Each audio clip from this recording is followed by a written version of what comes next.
Aries, hi! Welcome to Mystic Queen PH at ito ang inyong part 3 reading for December 2025. Ayan, so ito yung love life reading para sa inyo.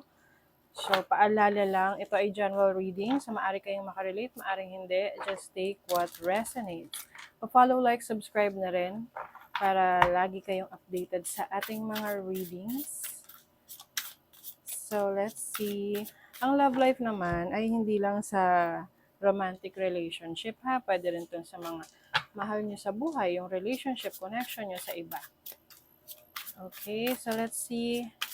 Aries, what's the energy for you sa inyong love life ngayong December? Love life and family. I'm working on my divine feminine to gather the strength to protect this seedling.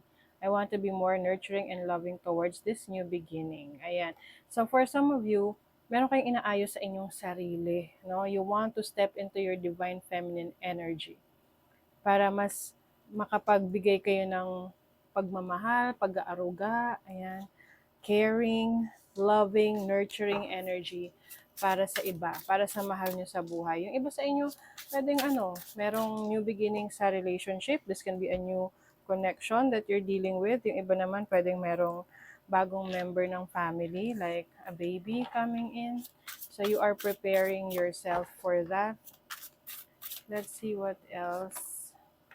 What seems valuable may hide danger and images in your daily life. Serve as a reminder to guard against mimic chests. Beware of too good to be true offers. Okay, so maging maingat daw sa mga too good to be true na ino-offer sa inyo. Let's say may nangangako sa inyo na, oh, ito, ibibigay ko sa iyo ang buwan, ang araw, pati ang solar system. Eh, syempre, kung ano yung practical, 'di ba? Madali lang naman kasing mangako. Ang tanong, kaya bang gawin? 'Di ba? So, use your own discernment kung maniniwala ka sa mga offer sa'yo ng person. This can be someone in your family or romantic relationship.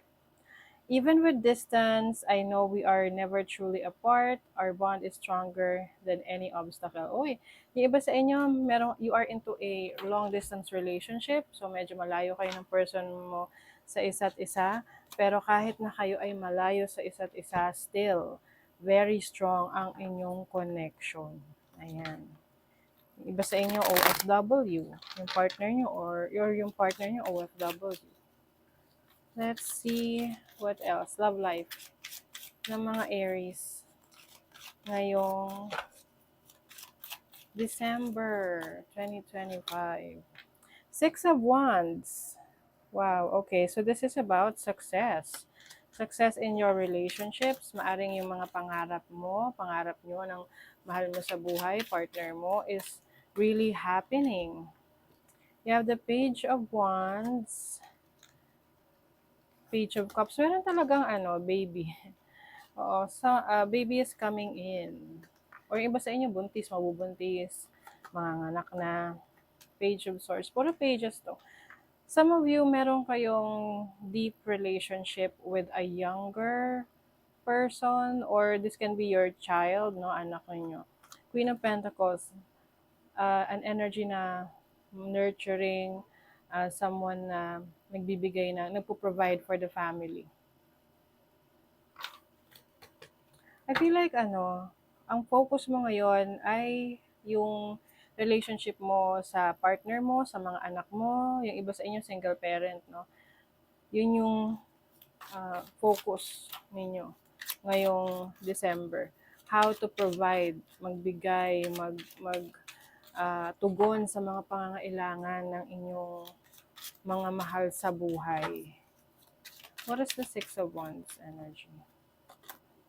The Queen of Swords. Oh, okay. So, some of you meron kayong energy ng Gemini, Libra, Aquarius. I think mas nagiging, lalo na sa mga parents na dito, yung may mga anak na mas nagiging stricto kayo sa mga anak nyo. Maaring meron kayong kailangang ayusin or pagdidisiplina sa mga anak ninyo. So, ang daming page, ang daming bata rito. Five of Pentacles, lalo na sa pagdating sa pera. Oo. Eight of Swords. Yeah, I feel like meron kayong kailangang ayusin pagdating sa finances ninyo, sa family ninyo. Maaring meron kayong kamag-anak or member ng family na merong nagawang pagkakamali pagdating sa pera, bad decision sa pera, pwedeng partner mo to, or family member, parents, ganyan. Na yan yung parang challenge sa'yo ngayon kung paano mo bubuhatin yung pamilya mo. Uy, you have the Ten of Pentacles. And then the Two of Wands. So, kailangan dito talaga is yung tawag nito, yung meron kayong pagtutulungan, like teamwork within the family. Kasi kung ikaw lang yung magbubuhat nito para sa family mo, sa mga mahal sa buhay mo, medyo mahihirapan ka. Kasi kung halimbawa ikaw ay focus ka doon sa pagsasaayos uli ng resources ninyo, ng pag-alaga sa family mo, pero hindi tumutulong yung iba. 'Di ba? Parang it's unfair. It's unfair. Oo, para sa iba or para sa inyo.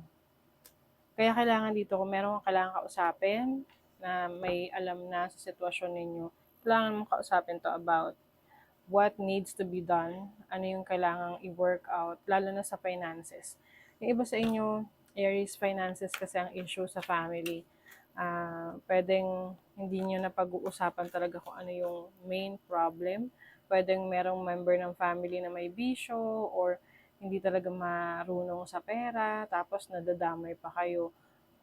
Even yung relationship mo sa partner mo, pwede rin kasing family member ng partner mo, may issue sa pera, pwedeng may bisyo, tapos pati kayo nadadamay.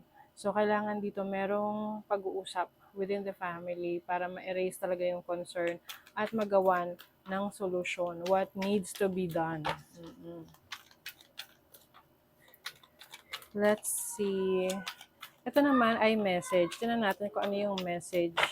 Anong gustong sabihin sa'yo ng partner mo? Father wounds. My father is a big influence on my behavior now as an adult. I have challenges with connecting to the divine masculine energy within me and externally.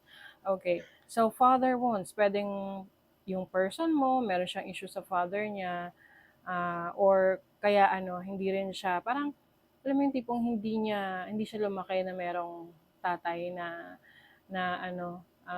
nag-guide sa kanya. Kaya, pwedeng hindi siya yung tipo na kayang mag-provide for the family or vice versa na tipong ikaw, meron kang father wounds at lumaki ka na, kumbaga, kailangan mong mag-provide for the family.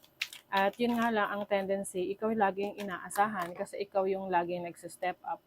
Attached to my ex. Merong attachment sa ex? Bakit ganon? Emotionally, physically, or spiritually. Okay. So, pwedeng isa rin to sa issue ninyo sa relationship na meron pa rito ang hindi nakaka-move on sa kanyang ex. Pwedeng ikaw sa partner mo dati or siya sa partner niya dati na nagiging dahilan ng issue sa relationship.